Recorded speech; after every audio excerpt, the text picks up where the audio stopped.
அனைவருக்கும் வணக்கம். Option tricky trade channel மூலம் உங்களை சந்திப்பதில் மிக்க மகிழ்ச்சி அடைகிறேன். நான் உங்கள் சந்தோஷ். நான் செபியில் பதிவு பெற்ற பங்கு ஆலோசகர் கிடையாது. இது பயிற்சிக்கான வீடியோ. எந்த பரிந்துரையும் நாம் செய்யவில்லை. பங்கு சந்தையை நம்ம வரைபடம், கிராஃப், கேண்டில்ஸ்டிக் அதுக்கு மட்டும் முக்கியத்துவம் கொடுக்குறீங்க. அதுவும் நம்மளுக்கு தேவை. அது இல்லாமல் சந்தையில் பல காரணிகள் இருக்கிறது. அதையும் நம்ம பார்க்கணும்.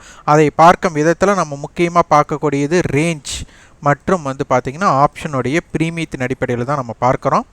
அதுக்கப்புறம் சந்தையில் நம்மளுக்கு நியூஸ் பேஸ்டு இருக்கா இல்லையாங்கிற விஷயத்தை அப்போ அடுத்த வாரம் பார்த்திங்கன்னா பேங்க் நிஃப்டியில் நியூஸ் பேஸ்டு இல்லையா அப்படிங்கிறதான் ஒரு கேள்வியை நம்ம தொடங்கியிருக்கிறோம். அது என்ன அப்படிங்கிறத வீடியோவில் பார்ப்போம். நம்ம மீண்டும் வலியுறுத்திட்டு வர்றதே பேங்க் நிஃப்டிக்கு ஒரு வாரத்தோட ரேஞ்ச் 1000 to 1500 புள்ளிகள். அப்போ 1000 புள்ளிகள் குறைந்தபட்சம் இருக்கும். அப்போ நம்மளுக்கு வாரத்தின் துவக்கம் எங்கே இருக்கோ ஓப்பன் டு ஹைலோட டிஃப்ரெண்ட்டு தான் இது.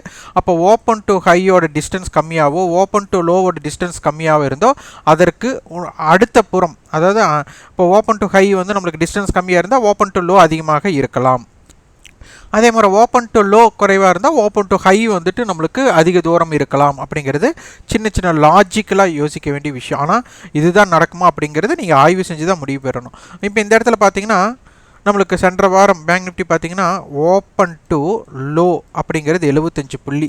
அப்போ மீண்டும் அதுக்கு எகெயின்ஸ்டான புள்ளி அனைத்துமே ஓப்பனுக்கு மேலே தான் கிடச்சிருக்கு. இதுதான் ரொம்ப முக்கியமாக யோசிக்க வேண்டியது. இந்த மாதிரி அமையும் போதெல்லாம் எப்படி இருக்க போகிறது, இதற்கு மாற்றாக அமைந்தால் என்னென்ன அப்படிங்கிறத ஆய்வு செஞ்சு தான் நீங்கள் முடிவு பண்ணணும். இது எடுத்தெடுப்புலேயும் முடிவு செய்ய முடியாது. இந்த மாதிரி ஸ்ட்ராட்டஜிஸ் நீங்கள் திரும்பி நீங்கள் ஆய்வு செய்யும்போது சுய ஆய்வு நிறைய செய்யணும். அப்போ தான் இதை பற்றி புரிதல் ஏற்படும். இப்போ பார்த்தீங்கன்னா பேங்க் நிஃப்டிக்கு ப்ரீமியம் ஸ்பாட்டுக்கும் ஃபியூச்சருக்குண்டான ப்ரீமியத்தின் அடிப்படையில் நம்மளுக்கு ஒரு 200 புள்ளிகளுக்கு அருகாமையில் ஒரு 150 புள்ளிகளுக்கு மேலே ப்ரீமியம் இருக்குது.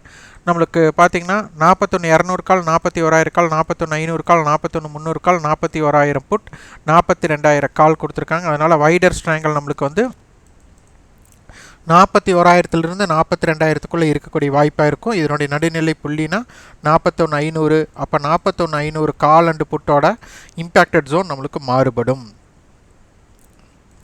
இதுதான் ரொம்ப முக்கியம். நம்ம நியூஸ் பேஸ்டு இருக்கா அப்படிங்கிற பார்க்கும்போது இம்ப்ளைடு வால்டிலிட்டி நம்மளுக்கு ஆர்வம் இந்த இடத்துல குறைவாக இருக்குது. இந்த மாதிரி ஆர்வம் குறைவாக இருக்கும்போது மார்க்கெட்டில் பார்த்திங்கன்னா நியூஸ் பேஸ்டு இல்லை. அப்போது அன்றைய தினத்தோட டிமாண்ட் அண்ட் சப்ளை ஜோனோட அடிப்படையில் தான் மார்க்கெட்டோட இயக்கம் இருக்கும் ஒழிய ஒரு நியூஸ் பேஸ்டுக்காக ஒரு எதிர்பார்ப்பு இல்லை. அப்போ இங்கே ஆக்சுவல், அதாவது மார்க்கெட்டுக்குள்ளே இருக்க வேண்டிய சூழ்நிலைக்கேற்ப நம்மளுக்கு டிமாண்ட் அண்ட் சப்ளை இருக்குன்னு அர்த்தமோ இல்லையே, நம்மளுக்கு நியூஸ் பேஸ்டுக்குண்டான எதிர்பார்ப்பு அப்படிங்கிறது இங்கே இல்லை அப்படிங்கிறத இதன் மூலம் நம்ம எடுத்துக்கலாம். அப்போ மார்க்கெட்டில் இப்போ நியூஸ் பேஸ்டு அப்படிங்கிறது இல்லை. அப்போ டெக்னிக்கலாக என்னென்ன சம்மந்தம் இருக்கோ அது மட்டும்தான் இங்கே இயங்க. அப்போ புற காரணிகளில் நம்மளுக்கு இம்ப்ளைடு வாலிடிட்டி குறைவாக இருக்குது. அப்போ நியூஸ் பேஸ்டு இல்லை அப்படிங்கிறத இங்கே எடுத்துக்கலாம். இதன் அடிப்படையில் குறிகளின் 40,976 to 41,478, வைட் ரேஞ்ச் 40,698 to 41,702. இப்போ இதில் பார்த்தீங்கன்னா இந்த மந்தோட எண்டில் பார்த்தீங்கன்னா 40,000 புட் கொடுத்துருக்காங்க, 41,000 புட் கொடுத்துருக்காங்க, 42,000 கால், 43,000 கால் கொடுத்துருக்காங்க. அப்போ இதனுடைய நடுநிலை புள்ளினா 41,500 பேஸ் பண்ணி அதிலிருந்து 40,000, 41,500 to 43,000 இந்த மாதிரி அடிப்படையில் தான் இருக்க போகுது. அப்போ 41,000 புட், 42,000 கால் இதனுடைய டோட்டல் ப்ரீமியம் நம்மளுக்கு ஒரு 750 புள்ளிகள் வருகிறது. அப்போ இதனுடைய நடுநிலைனா 41,500. அப்போ 40,750 இருந்து 42,000 அப்படிங்கிற இடம் நம்மளுக்கு 42,250 அப்படிங்கிற இடம் நம்மளுக்கு ரொம்ப முக்கியமான புள்ளியாக இருக்க போகிறது. இது மந்த் எண்ட் கான்ட்ராக்ட்லேயே நம்மளுக்கு இம்ப்ளைடு வாலிடிட்டி குறைவாக இருக்கிறனால நம்மளுக்கு நியூஸ் பேஸ்டுங்கிறது குறைவாக தான் இருக்க போகிறது. இப்போ பேங்க் நிஃப்டியோட மந்த்லி கான்ட்ராக்டோட குறியலைனா 40,780 to 41,950, வைட் ரேஞ்ச் 40,130 to 42,470. இதோட ரெசிஸ்டன்ஸ் பார்த்தீங்கன்னா மந்த்லி கான்ட்ராக்ட் பேஸில் 41,686, 41,950, 42,330.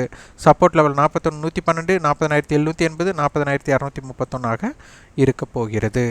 ஸோ இவ்வாறு நீங்கள் ஆப்ஷனை பேஸ் பண்ணி நீங்கள் தெரிந்து கொள்ளணும். இதற்கான கட்டண பயிற்சி நம்ம கொடுத்துட்ருக்குறோம். அது மார்ச் 10ஆம் தேதி வகுப்பு துவங்குகிறது. ஆன்லைன் வகுப்பு தமிழ் வழியில் துவங்க போகிறது.